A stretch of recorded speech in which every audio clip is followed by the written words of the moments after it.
Hello, my name is David Seymour, and my literature review will address the question, should patriotism be taught in schools? As such, I will examine 5 academic articles in order to gain some sort of insight on this controversial topic. The first author, Zdenko Kudelja, asks whether patriotism is morally permissible under certain circumstances. His argument hinges on the premise that there are different iterations of patriotism, including ethical, moderate, and extreme.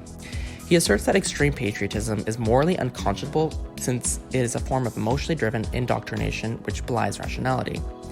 On the other hand, moderate and ethical patriotism are morally permissible because they allow for dissent and critical questioning. Joel Westheimer delves into patriotic education in the United States, paying particular attention to its dramatic presence in the wake of September 11th.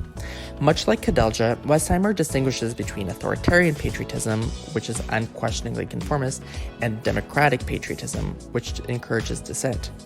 Rather than focusing on patriotism as a moral imperative, Westheimer advocates for political neutrality in the classroom and admonishes the use of authoritarian models of patriotism.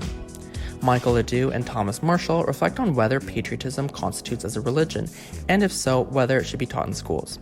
The authors carefully make the distinction between patriotism and nationalism, claiming that the latter goes beyond a love for one's country and instead is excessively emotional and irrational.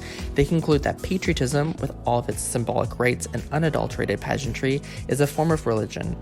They are in favor of teaching patriotism, but provide a measured counter-argument by stating that there needs to be room for critical self-reflection. Sigal Ben-Porath asserts that patriotism belongs in schools because it is a civic virtue, and as such, is an indispensable part of the democratic framework. Despite his support for patriotism, he dissuades engagement with uncritical forms of patriotism which threaten undemocratic values. Similar to Westheimer, he situates patriotism in the context of 9/11, clarifying that it should not be a propagandistic tool wielded to advance nationalistic ideologies. Lastly, Michael Hand and Joan Pierce opine that educators should adopt a position of political neutrality when discussing a topic as divisive as patriotism. They assess both sides of the issue.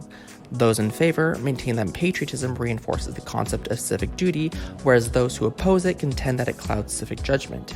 It is for this reason that the authors encourage educators to provide a balanced perspective of the issue whilst remaining as politically neutral as possible. The articles I examined demonstrate the complexity of patriotism in schools, a subject worthy of nuanced discussion.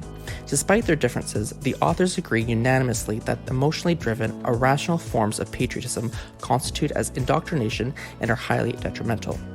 Here are my references. Thank you for listening.